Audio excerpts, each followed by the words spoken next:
Assalamualaikum warahmatullahi wabarakatuh. Perkenalkan, nama saya Mirandri Budi Rahmalia dari kelas PAI 3E. Di sini saya akan menjelaskan tentang materi ulumul hadis dengan dosen pengampu Bapak Salis Fuadi, MPDI. Di sini saya akan membacakan materi pertama, yaitu tentang macam-macam hadis mardud. Hadis mu'allaq adalah hadis yang grup perawinya baik secara satu orang, dua orang, atau semuanya pada awal sanad secara berurutan. Contoh hadis mu'allaq yaitu meriwayatkan dari Al-Majishun dari Abdullah bin Fadl dari Abu Hurairah radhiyallahu anhu dari Nabi Shallallahu alaihi wasallam bersabda, "Janganlah kamu melebih-lebihkan di antara para nabi pada hadis ini." Bukhari tidak pernah bertemu dengan Al-Majishun. Hadis mursal. Hadis mursal yaitu hadis yang disampaikan oleh tabi'in, baik tabi'in kecil atau besar, tanpa menyebutkan nama sahabat dan langsung menyebut nama Rasulullah Shallallahu alaihi wasallam jika ada seorang tabi'in yang menyebutkan hadis langsung dari Rasul.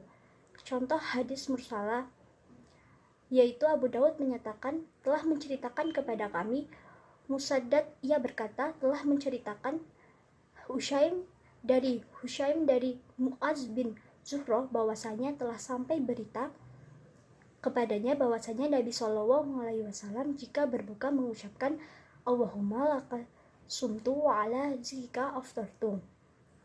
Hadis mudal, pengertiannya yaitu hadis yang terputus sanadnya, dua perawinya atau periwayat atau lebih cara berturut-turut. Contoh hadis mudal yaitu kata Syafi'i telah mengabarkan kepada kami Sa'id bin Salim dari Ibnu Juraij bahwa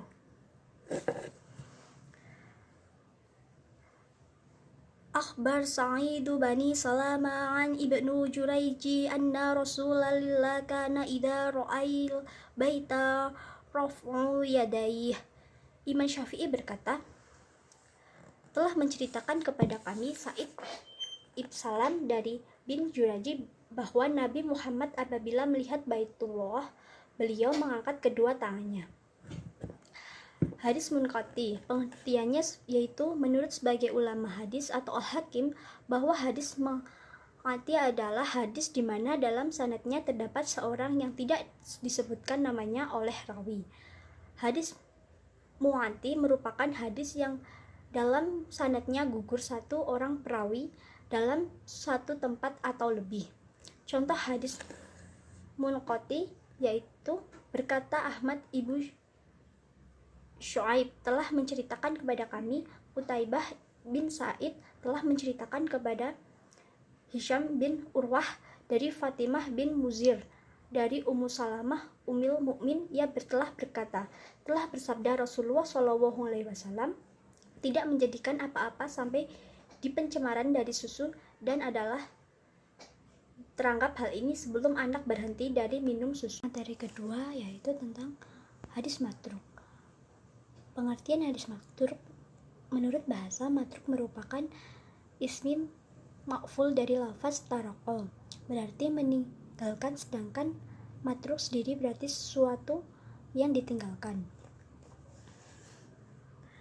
Sedangkan menurut istilah seperti dalam kitab Minhatul Mukhis, bab hadis matruk adalah demikian. Huwa ma anfarada bihi ruwatahum dikriri limukhalafati hadithihi aqwaida ma'awamati walahum yuru min juhti. Hadis matruk adalah hadis yang para rawinya secara individu melakukan kebohongan agar hadis itu bertentangan dengan kaidah-kaidah yang telah diketahui dan tidaklah diriwayatkan kecuali berasal dari dirinya rawi itu sendiri. Hadis munkar. Munkar artinya sesuatu yang ditolak atau diingkari, lawan dan dari terima. Untuk memahami dan menggunakan istilah hadis munkar ini kita perlu berhati-hati karena para ulama berbeda pendapat mengenai definisi hadis munkar. Bila kita menemukan seorang ulama menggunakan istilah hadis munkar ini, maka kita harus jelis karena maksudnya ada dua kemungkinan sebagai berikut.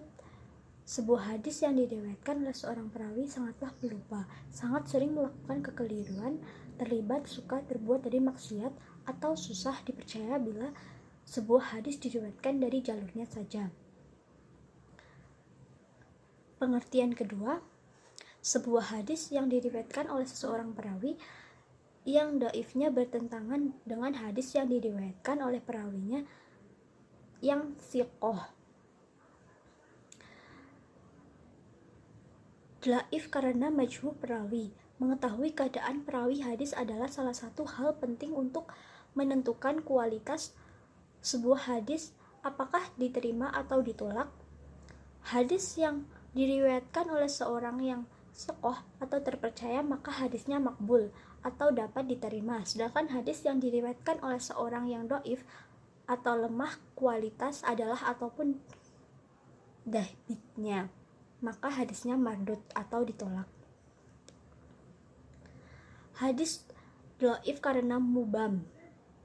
Definisi mubham adalah hadis yang dalam silsilahnya mata rantai perawinya adalah perawi yang tidak disebutkan namanya. Misalkan hanya disebutkan dari seorang laki-laki atau dari seorang wanita dan semisalnya.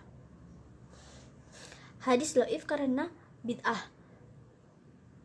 Pengertiannya yaitu cara baru dalam perkara agama yang diserupakan syariat yang dikerjakan oleh dengan maksud berlebih-lebihan dalam beribadah serta mengharap pahala tanpa adanya dalil dalam syarak atau contoh dari Rasulullah SAW. Materi ketiga yaitu tentang dirayah dan riwayah. Pembagian ilmu hadis. Ilmu hadis adalah ilmu yang membahas kaidah-kaidah untuk mengetahui kedudukan sanad dan matan. Apakah diterima atau ditolak? Hadis merupakan segala sesuatu yang disadarkan kepada Nabi, baik berupa perkataan, perbuatan, pengakuan, atau takrir, atau sifat akhlak dan fisik. Ilmu hadis dibagi menjadi dua, yaitu sanad dan matan. Sanad yaitu silsilah rantai atau periwayatan perawi yang menghubungkan kepada suatu matan. Matan yaitu ucapan atau kalimat yang berhenti berujung padanya sebuah rantai atau sanad. Tujuan mempelajari ilmu hadis ini adalah untuk mengetahui memilih hadis-hadis yang sahih dari yang selainnya, yakni mengetahui keadaan dari suatu hadis, apakah hadis tersebut sahih, hasan, atau bahkan dhaif, atau disebut lemah sehingga tidak dapat digunakan sebagai pegangan. Definisi ilmu hadis dirayah dan riwayah, para ulama memberikan definisi yang bervariasi terhadap ilmu hadis dirayah ini, akan tetapi apabila dicermati definisi-definisi yang mereka kemukakan, terdapat titik persamaan di antara satu dan yang lainnya, terutama dari segi sasaran kajian dan pokok pembahasannya. Ilmu hadis dirayah adalah kumpulan kaidah-kaidah masalah untuk mengetahui keadaan rawi dan marwi dari segi diterima atau ditolaknya. Menurut Imam Asyuti, ilmu hadis dirayah adalah ilmu yang mempelajari tentang hakikat periwayatan, syarat-syaratnya, macam-macam, dan hukum-hukumnya. Keadaan para perawi, syarat-syarat mereka, macam-macam periwayatan, dan hal-hal yang berkaitan dengannya. Ilmu hadis riwayah adalah ilmu yang mempelajari tentang periwayatan secara teliti dan berhati-hati bagi segala sesuatu yang disadarkan kepada Nabi Muhammad baik Shallallahu Alaihi Wasallam, baik berupa perkataan, perbuatan, persetujuan, dan sifat-sifat serta segala sesuatu yang disadarkan kepada sahabat dan tabi'in. Pokok pembahasan ilmu hadis dirayah dan riwayah. Pokok pembahasan ini ada dua, yaitu Rijal al-Sanad, jarah ta'dil. Dari pembahasan dua ulasan itu muncul penilaian bahwa suatu matan hadis dinilai sahih atau hasan atau dhaif. Kata penilaian seperti itu biasa disebut mustalah al-hadis. Rijal al-Sanad sering disebut riwayat perawi al-hadis, yaitu untayan informasi tentang sosok perawi yang menceritakan matan hadis dari suatu rawi kepada rawi yang lain sampai pada penghimpun hadis. Informasi itu menceritakan setiap rawi dan segi kapan dia lahir dan wafatnya, setiap guru-gurunya, kapan tahu belajar, siapa murid-murid yang berguru kepadanya. Jarah ta'dil adalah unsur ilmu hadis yang penting dalam menentukan perawi hadis, diterima atau ditolak matan hadisnya.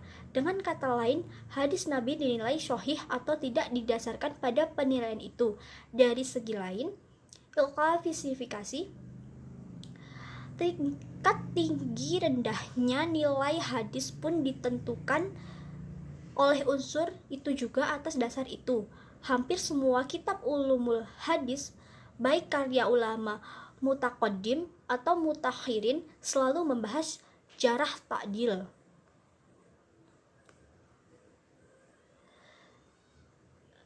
Hadis riwayah bil makna, meriwayatkan hadis dengan makna.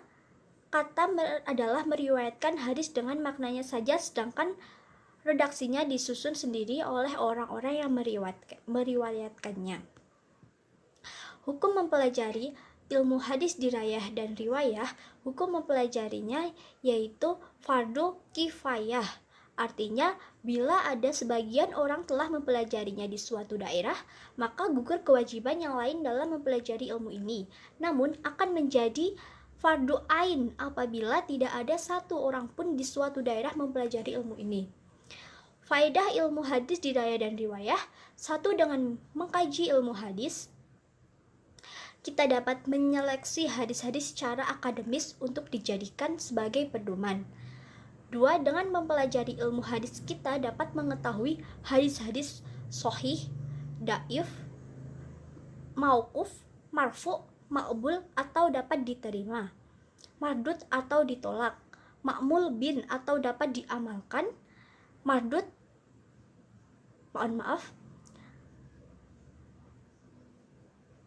dan ghairuh ma'mul bin bih atau tidak dapat diamalkan. Agensi ilmu hadis dirayah dan riwayah, yaitu hadis dirayah. Objek ilmu dirayah ialah sanad rawi dan matan atau marwi. Dari sudut diterima atau makbul atau ditolaknya mardud suatu hadis, dari aspek sanadnya diteliti tentang keadilan dan kecacatannya, bagaimana mereka menerima dan menyampaikan hadisnya, serta ishal asanad atau bersambung atau tidaknya antara sanad-sanad hadis tersebut. Hadis riwayah yang menjadikan objek ilmu hadis ini ialah membicarakan bagaimana cara menerima, menyampaikan kepada orang lain, memindahkan dan mentadwidkan hadis. Dalam menyampaikan dan pembukaan hadis hanya disebutkan apa adanya, baik yang berkaitan dengan matan maupun sanadnya. Materi keempat yaitu pengertian hadis mardud. Menurut bahasa adalah berarti yang ditolak atau yang tidak diterima. Sedangkan menurut istilah hadis yang tidak memenuhi syarat-syarat atau sebagian syarat hadis makbul. Definisi dalam kajiannya, hadis secara umum terbagi kepada dua bagian, yaitu hadis makbul atau hadis yang diterima, maksudnya adalah hadis yang dapat diambil menjadi dalil hukum, dan hadis mardud atau hadis yang ditolak, maksudnya adalah hadis yang tidak dapat diambil menjadi dalil hukum. Jika hadis makbul adalah hadis yang memiliki syarat-syarat hadis makbul seperti dijelaskan di atas, maka hadis mardud adalah hadis yang tidak mencukupi syarat hadis makbul. Setiap hadis yang mardud atau ditolak hukumnya dhaif. Sebab ditolaknya hadis, dalam hadis dhaif ada dua pembagian yang dilakukan oleh para ulama. Pembagian ini didasarkan pada sebab-sebab suatu hadis dihukum dhaif atau lemah, yaitu pertama, karena terputusnya sanad atau mardud bin sebab saktun fil al-isnad, dan kedua karena cacatnya rawi. Kategori sebab yang pertama yakni terputusnya sanad memunculkan berbagai pembagian dalam hadis dhaif seperti mu'allaq, mursal, mudal, munqati, mudallas, mun'an, dan mursal khafi. Sedangkan kategori kedua yaitu karena cacatnya perawi yang meriwayatkan hadis tersebut juga memunculkan berbagai pembagian yaitu maudhu atau palsu, munkar, ma'ruf, syadz, mu'allal, mukhaffaf, li'asyiqah, mudraj, mutarab, maklub, dan beberapa jenis yang lain. Ada beberapa sebab terjadinya dhaif dalam kategori kedua ini. Satu, yaitu sering berbohong atau mutaham bil al-hazab, yakni rawi tersebut diketahui sering berbohong dalam ucapan sehari-hari tetapi tidak diketahui apakah ia berbohong atau tidak dapat meriwayatkan hadis. 2. Fasik, perawi tersebut pernah melakukan suatu dosa besar atau terus-menerus melakukan dosa kecil. 3. Pelaku bid'ah, perawi melakukan bid'ah baik dalam keyakinan maupun perbuatan. Keempat, tidak dikenali jahalah al-ain, perawi tidak dikenal atau tidak diketahui perilakunya. 4. Sebab yang telah disebutkan di atas merupakan sebuah kecacatan rawi dalam segi adalah atau keadilan, sedangkan sebab berikut adalah sebab kecacatan rawi dalam segi kedobitan, yaitu 1. Sering melakukan kesalahan atau fahsy al-ghadlat, hafalan sangat buruk, lebih banyak salah daripada benarnya dalam meriwayatkan hadis. 2. Sering lupa atau ghaflah. 3. Jelek hafalannya atau su'al hifadz. Jeleknya hafalan rawi sehingga ia sering salah dalam meriwayatkan hadis. Ragu-ragu atau waham dan berbeda dengan riwayat orang-orang yang terpercaya atau mukhalafah al-thiqah. Hukum hadis mardud. Pertama, hadis dhaif tidak boleh diamalkan secara mutlak baik dalam fadhail al-amal maupun dalam masalah hukum. Kedua, menganggapnya bisa diamalkan secara mutlak. Ketiga, hadis tersebut hanya bisa digunakan dalam aspek fadhail al-amal dan nasihat-nasihat serta hanya saja harus memenuhi persyaratan di antara lain. 1. Tidak terlalu dhaif. 2. Terlalu banyak diamalkan oleh umat Islam. Materi kelima yaitu macam-macam hadis mutawatir. 1. Mutawatir lafzi, yaitu lafaz dan maknanya sesuai antara riwayat satu dengan yang lainnya. 2. Mutawatir maknawi, yaitu hadis yang makna dan lafaz berlainan antara satu riwayat dengan yang lainnya. 3. Yaitu mutawir amali, sesuatu yang diketahui dengan mudah bahwa ia dari agama dan telah mutawatir di kalangan umat Islam. Kitab khusus yang mengoleksi hadis mutawatir yaitu Bulughul Maram, Nadamu al-Mutanasir min al-Hadis al-Mutawatir, Arba'in Nawawi, Kitofu al-Azhar al-Mutawasir, Ofi al-Akbar al-Mutawasir. Sekian dari penjelasan saya. Mohon maaf jika ada kesalahan atau keliruan. Mohon maaf sebesar-besarnya. Wassalamualaikum warahmatullahi wabarakatuh.